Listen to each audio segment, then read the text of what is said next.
You are not too shiny. Welcome to episode 41 of KT Confidential. We're going. This is it. This is live and in action. We can catch you off guard if you're not careful. Apparently. Lesson learned. Did you figure out if it was the first time a Tim Hortons cup has made it onto the show? Yeah. I'm pretty sure it is. Starbucks has made it on, but not Tim Hortons. So I haven't been to the new one down the street yet, the new Starbucks. Yeah, well, Chris apparently treated everybody except you and I to a Starbucks at the new location. It's beautiful. I walked by there actually this afternoon. It looks great. So maybe you and I will have to go. I think so. What do they call it? The cold brew or? Oh, that's good. They have the cold brew press. I was about to go to Starbucks if you would like one.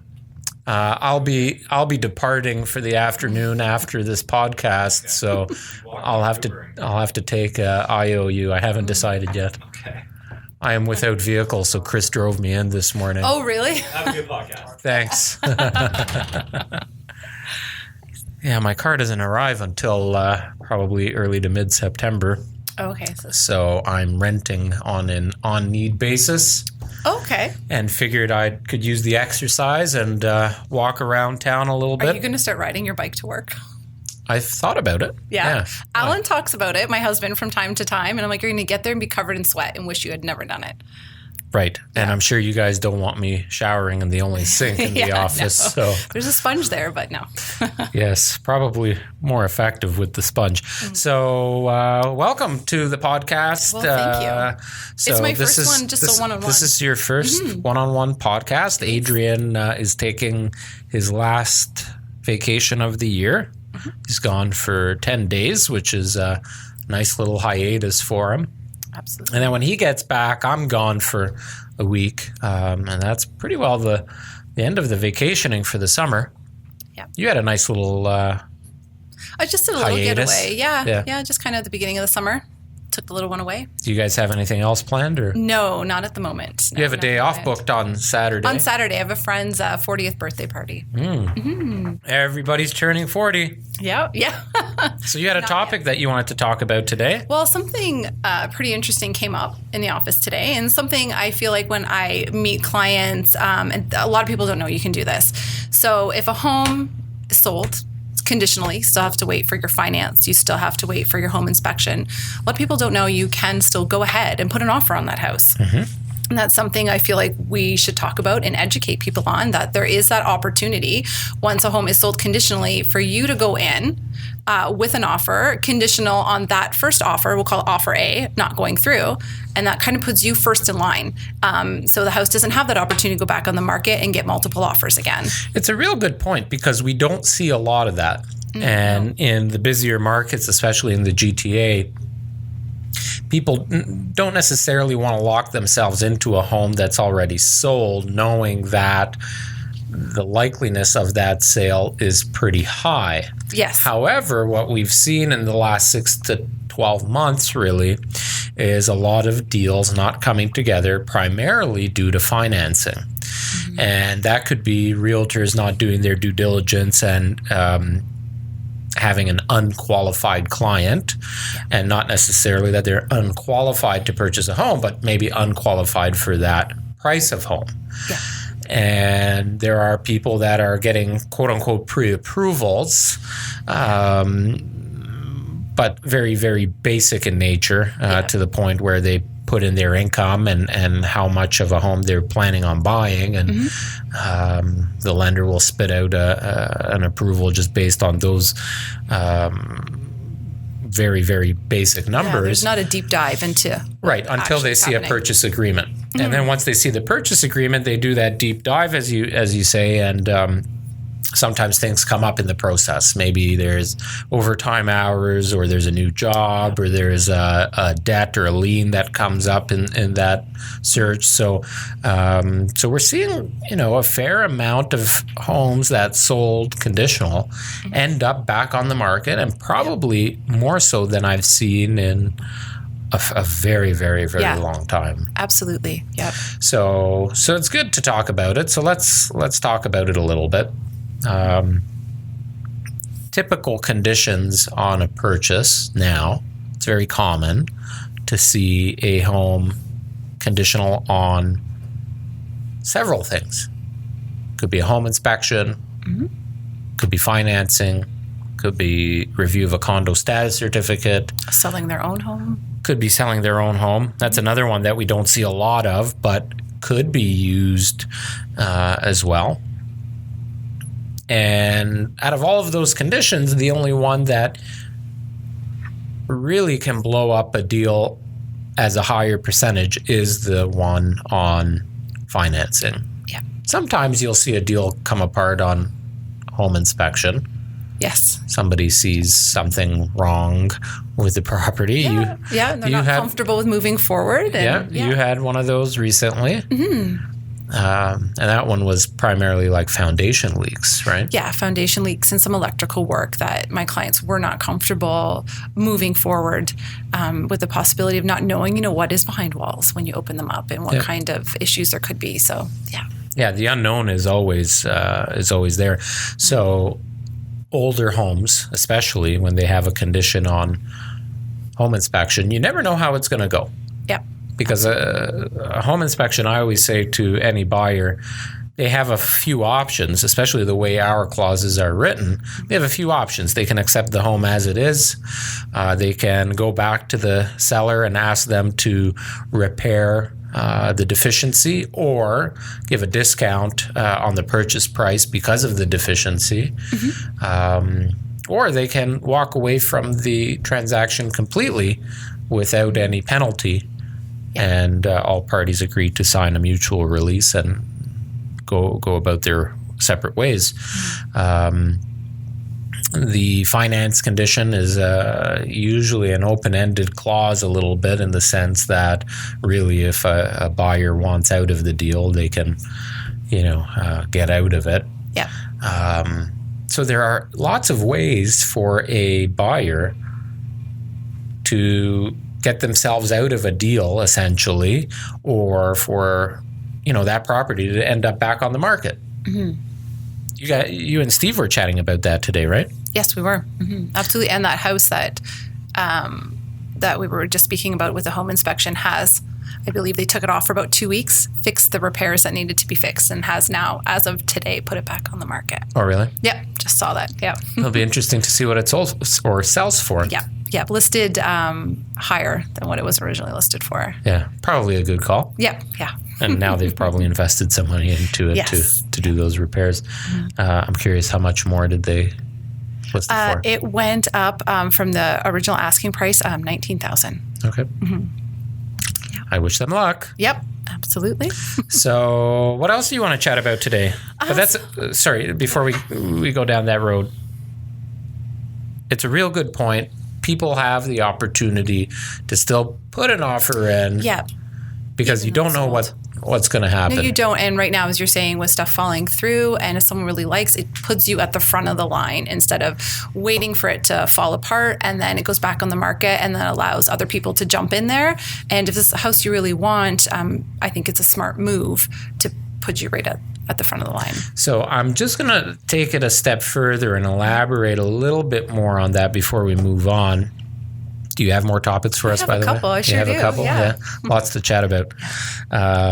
You're so far much more interesting than chatting with Adrian anyway, so let's keep it going.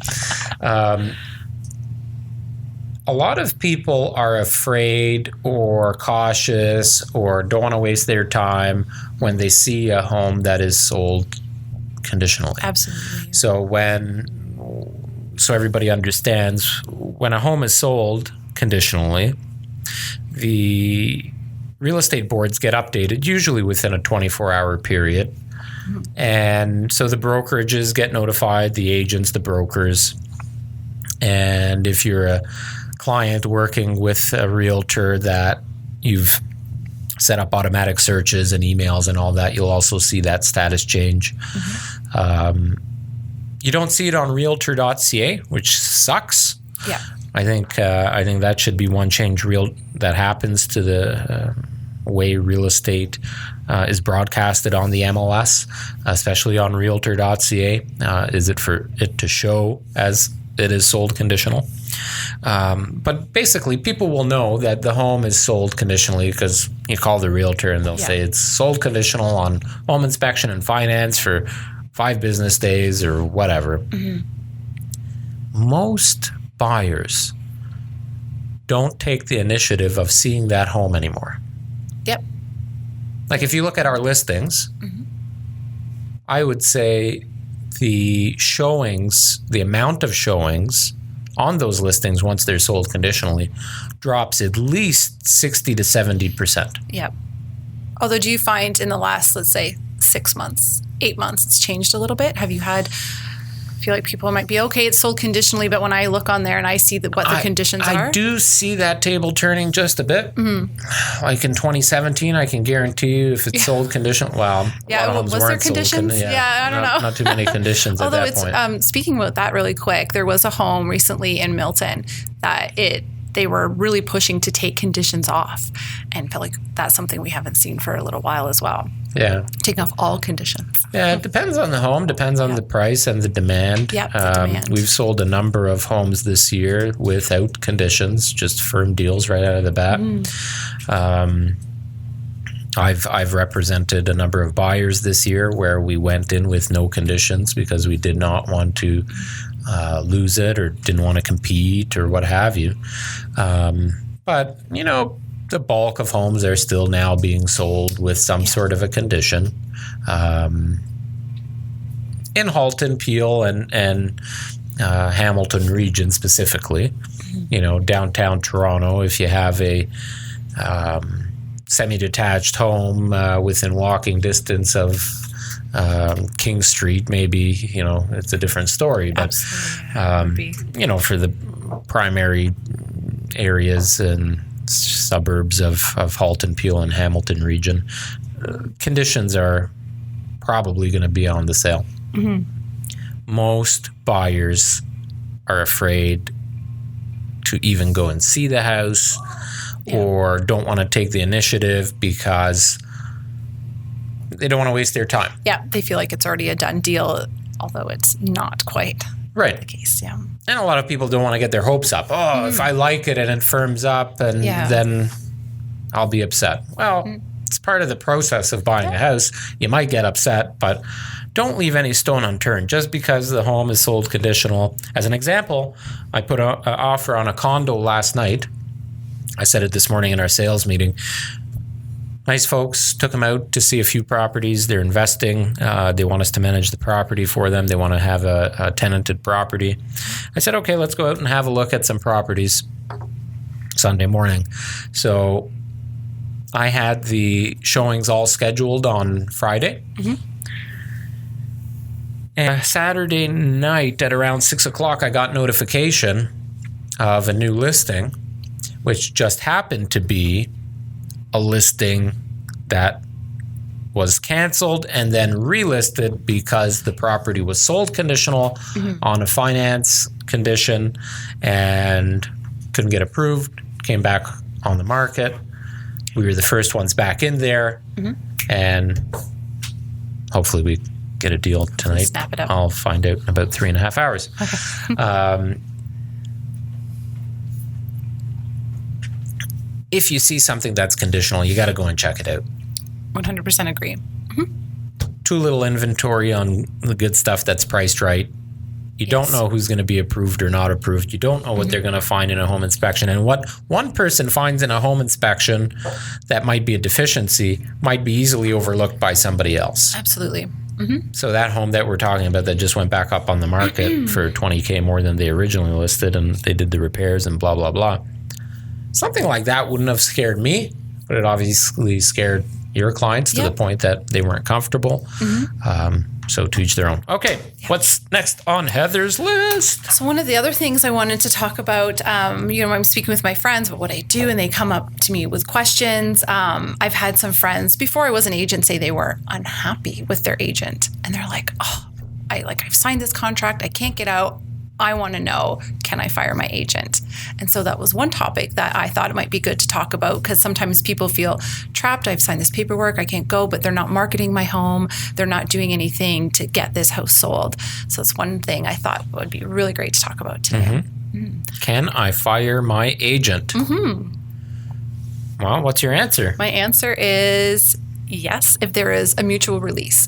So a lot of the times, if you're unhappy, the person, you don't have the contract with the salesperson necessarily, it's with the brokerage. And going to that broker, talking to them, I believe a lot of brokerages aren't in the business of making people unhappy. They're not, depending on the circumstances, I would think a lot of brokerages would be willing to sign a mutual release if you're unhappy, and depending on what those reasons would be. So if a mutual release is signed, then you part ways, and then you're free to list with a different agent. Yeah. So technically, you as a buyer or as a seller, to your point, you have a contract with the brokerage, and that realtor is representing that brokerage. It's usually anywhere from a 3 to a 6 month, and sometimes longer term. Yeah, can be. Yeah, it can be whatever you want it to be. It can be a day, it can be 10 years, as long as everybody signs off on it. Yeah. A little tricky if you're a seller, because if you've hired a realtor that has spent a lot of money in marketing, a lot of money in staging, a lot of money on, advertising the property, that realtor might not be as inclined to part ways. But on the flip side, if a realtor has done all that work, chances are the home is sold. There's the point right there. Yeah, right? So why is the buyer or the seller unhappy? You gotta have that open line of communication. That's what I always say to any buyer or any seller, especially from us and our team. You're not happy with something, we need to know about it. Yeah. And for us, we do have a written guarantee that if our clients are not happy for whatever reason, they give us 10 days to try and remedy or fix the issue. If we can't, doesn't matter what the circumstance, if it's a listing, if it's a buyer, we shake hands, part ways, and wish everybody good luck. We have not yet once had somebody that needed to take advantage of that. But there are a lot of agents out there, a lot of realtors that will sign a contract and stick you to it. But for the most part, if you have a sit down, or if you do your homework beforehand and take that process to interview your agent, know what they're about. A lot of the times, 100% communication is, I would think of what I hear feedback from is the number one reason someone might walk away. If you have those lines open, you're communicating, letting them know what's going on and what your plan is to get their house sold. I can imagine most people would be happy with you, but a lot of times people just, put it up there, put your sign and kind of walk away, wait and see what happens, when that's not going to get the job done. And communication is definitely key. Yeah. And sometimes it's false expectations too. And it can be on both sides, or it can be even on a seller or a buying situation. If a seller approaches me to list their home and I say, we'll have it sold in a few days, or we'll have it sold in hours, and it doesn't sell in that time frame, well, then you're opening yourself up to have an unhappy client. Same thing with buying a home. It shouldn't be a problem helping you finding your dream home, because there's lots of them out there or whatever. And then, 3-4 months go by and still no luck. Your dream has not been found. Yeah. Right. So if you're under contract with that person, you could be on the hook to pay them a commission if you part ways without that mutual release. So without it. Yeah. You got to sit down and chat with your realtor. If you're not happy, if they can't fix it or don't want to fix it, chat with their manager at the brokerage or the owner of the brokerage. And, hopefully they'll understand the circumstances or can remedy the circumstances. Yep. But there's always an option. There is an option. Absolutely. It kind of leads me into my next point. All right. You see, Heather comes prepared. Yep. She's got some notes. I've been waiting for and I didn't even have to do anything. This is great. So when it comes to having that mutual release, say it's because you're unhappy the home hasn't been marketed. Sometimes people, they look at what their bottom line is and they think, well, this team or this individual they're going to hire to sell their home has a lower commission. And they feel that I'm going to save on this end, but it doesn't mean you just opened the C whole word. can of worms. But it comes up all the time. I hear people say it, and it's a pushback you might get from potential clients saying, "Well, this person has lower commission," and to me, you might get a lower commission on that end, and so you're willing to sacrifice, how your home is marketed and presented and put on the market and sold, and you might give away that money, so you're going to pay less commission here. But you're going to end up losing out on money, possibly, not 100%, on the sale of your home. So if it sells for less money, and then it kind of, evens out almost, where someone might be comfortable with. Here's what I say about pretty well every service in life. Mm-hmm. There is always someone willing to do it for less. Yeah, always. Always. I don't care if it's a realtor, a dentist, a doctor, an electrician, a plumber, any kind of service provider. Even if you talk about phone companies, cable companies. I can't even think about how many times I called my phone provider and say, I'm not happy, and X provider is willing to offer me this, and all of a sudden all of a sudden they say, "Oh well, Mr. Customer, you've been a customer for this many years or whatever, and we don't want to lose your business, and now we'll do it for this."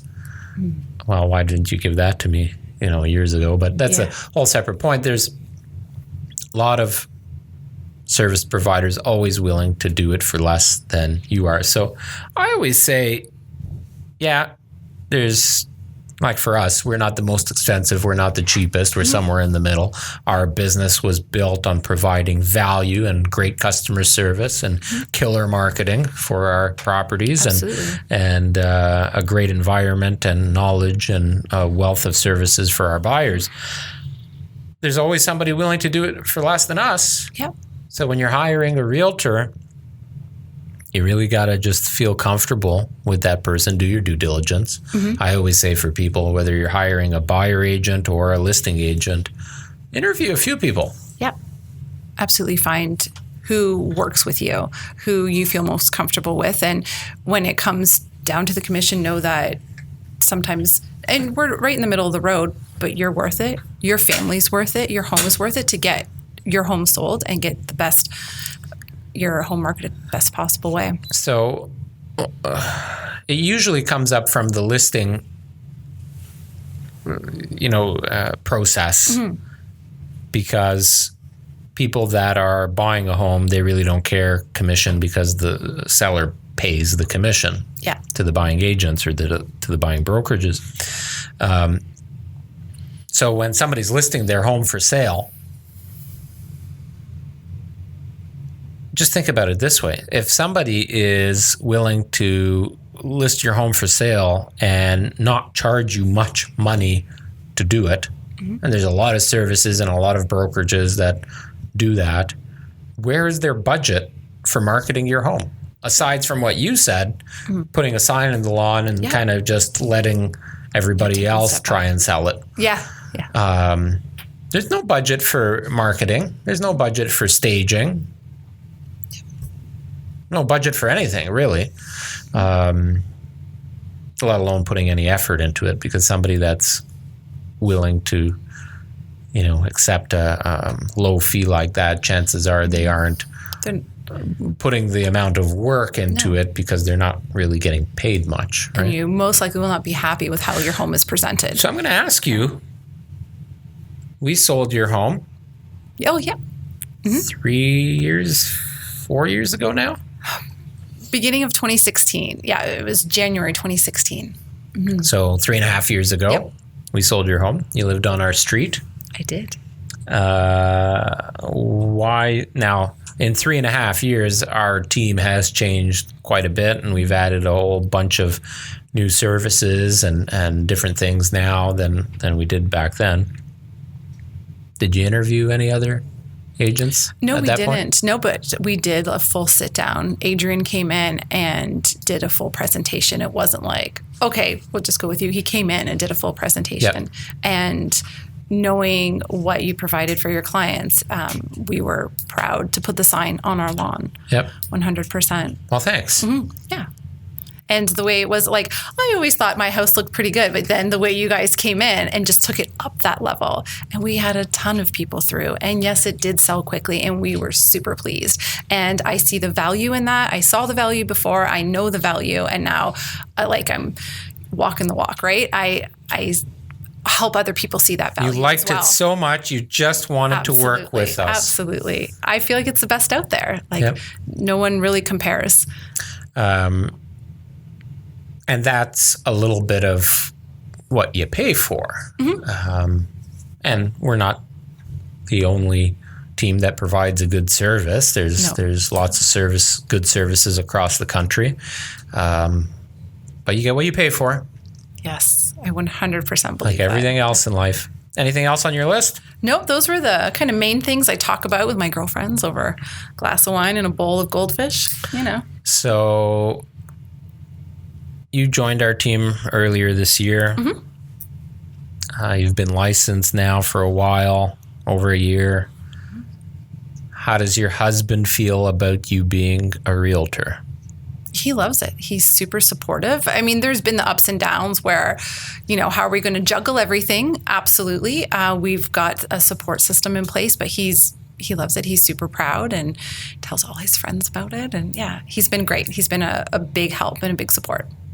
That's good because it's a hard job in the sense that it takes a toll on spouses because you're in and out of the house. It's demanding. Absolutely, it is. You're sleeping with your phone and just waiting for texts and emails and social media. He's definitely, and not that he didn't help out before, but a huge step up with taking care of a lot of the stuff at home now when I am out in the evenings. And it's nice. And it's good for him to have some quality Daddy Whitney time.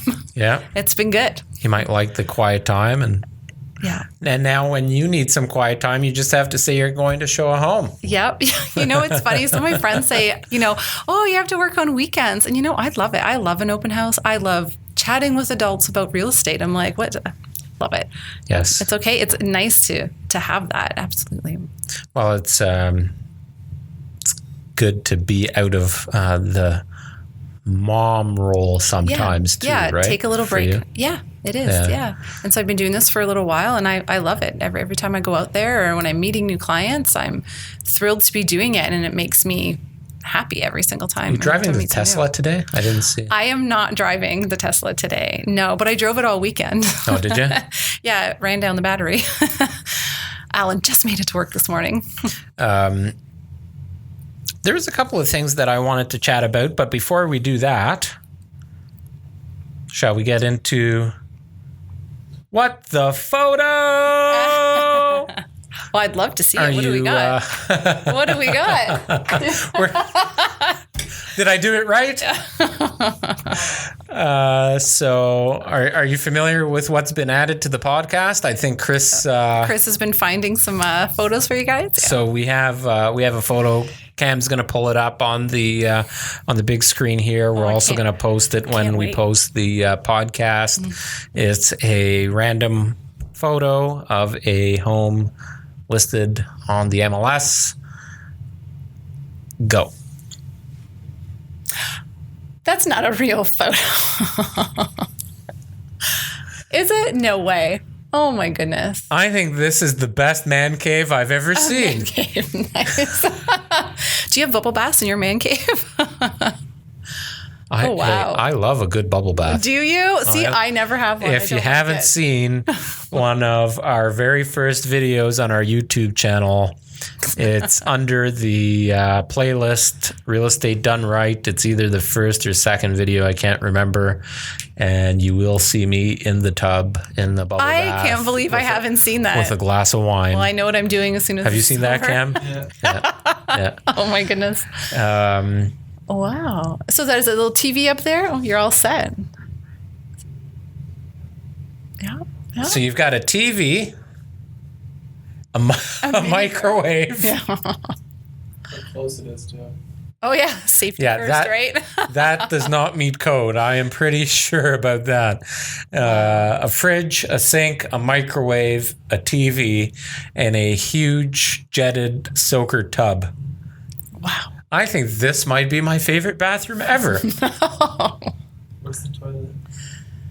That's true. It must be on the other side of the photo. I wonder. Well, it looks like there is a door, to the left there. Yeah. So it could be a little toilet room. Wow. So for you, this is a selling feature. You're like, how would you sell this? How would you? So if you were listing this home I don't know for what I'd sale, have to say about that. Oh my goodness. That is a deluxe ensuite. Is that the Hey, Oasis? Chris, why don't you come and sit in my seat for a second? And what's the photo? Your comments. Looking at it. Well, sit down and. Is it a bathroom or a? It's Ariel's new ensuite. I guess. How would you market this property? You can't. Bath lovers. I don't know. I would say it's the fully upgraded master ensuite with all the luxuries you could think of, all the amenities. Where is this house? No Where amenities is this spared. house? Do you know? It's in the Hamilton region. Okay, that makes sense. Wow. No words. No words. Imagine going into a listing presentation or doing a pre-list and walking in and going, and seeing that. Wow. what's your rental budget? Yeah. I'd love to know someone's thought process on this. I mean, they've paneled the side of the tub to match the cabinet. I'd love to know if it's actually... I didn't even see that. Oh, yeah. It's got the cabinet paneling, so this was strategically thought. It It's not like the tub was there and then they decided to add the... What came first, the microwave oven or the tub? Yeah, I'd love to know if it was a bathroom first or a kitchen first. I feel like they've built that around that tub. Like this is a full but vision. with the ceiling fan and like the coffered ceilings there, Yeah, it yeah. looks more like a dining room kind of setup. Who knows? Wow. good luck. I'd love to see the rest. What's around that house? Oh, I can only imagine. It looks like another bath mat right there. So who knows? It does. Oh, that could be the Is that where area the of toilet is? Yeah. Yeah. Look, there might be a double oven on the right-hand side there. Oh man. Oh wow. Is that a shower? Who knows? I don't know. That's about the weirdest thing I've seen in a long time. Yep. Agreed. I think that's why it's important to always have a floor plan in your home. Maybe it makes perfect sense and we just don't know. Wow. That was a good find. Yeah. Yeah, Love that's that a one. bit of a doozy. Good one. Well, that was today's episode of What the Photo. So today's Monday. What do you got on the go for the rest of the week? You got some appointments and showings. Showings tonight. Yep. Tomorrow, some showings and an appointment. I was very naughty. I didn't Yeah. put my Uh-oh. phone on silent. That's a no-no. Yeah. One of busy. our listings is going to firm up. Oh, nice. Yeah, so busy week this week. Every night for the next couple of nights, I've got something. I've actually reached out to the babysitter for some coverage. So yeah, busy week this week. What's the most challenging thing now that you don't know what your schedule is going to be and having children? Is it having somebody Around, especially with, not our parents are out of town, about 3 hours away. So having them come pop by isn't an option. So it's definitely been a challenge, but having some great friends. Your wife is in my Rolodex. If I ever get stuck, Yes. I feel like I'm going to have to call her. probably a good option? Yeah, and having a good support system of friends to help out. And then we hired a babysitter, and she's been wonderful. She's young, full of energy, and happy to play with Whitney, and that's all I want. Have you yet taken Whitney to any showings or anything? No, but there's a possibility she might have to come this evening for the lease listing. Might have to bring her along today, but the other nights I have sorted. Yeah. But majority of the time I have not. Between my husband and some friends and the babysitter, I usually get covered off. I remember when Adrian and Alicia had their second child, and I think Alicia was sick or something like that, and he had to take McKenna at maybe 6 months old to a showing, and he took really? a picture with her in his arms and with the Oh, clients. that's so cute. Yeah, a little bit more challenging as the kids get older. Like I couldn't imagine taking either one of my boys. Yeah. Oh, Whitney will be so pumped if I have to bring her to this lease listing showing tonight. She'll be very pumped. She makes signs for me to go on my open house, and she wants me to hang them up. And she has an open house outfit for herself. Oh, so she's super into it. Like she would like be in heaven if I told her she was coming with me. Yeah, I would say go for it. She's all about it. Maybe she'll make a good addition to the team. Yeah. Realtor in training. Yep. So that pretty well wraps up what we wanted to talk about today. Your first one-on-one podcast. Thanks for sitting in. Yeah. Well, thanks for having me on. And you have a good week. Yeah, you too. That's episode 41. Awesome. Good job.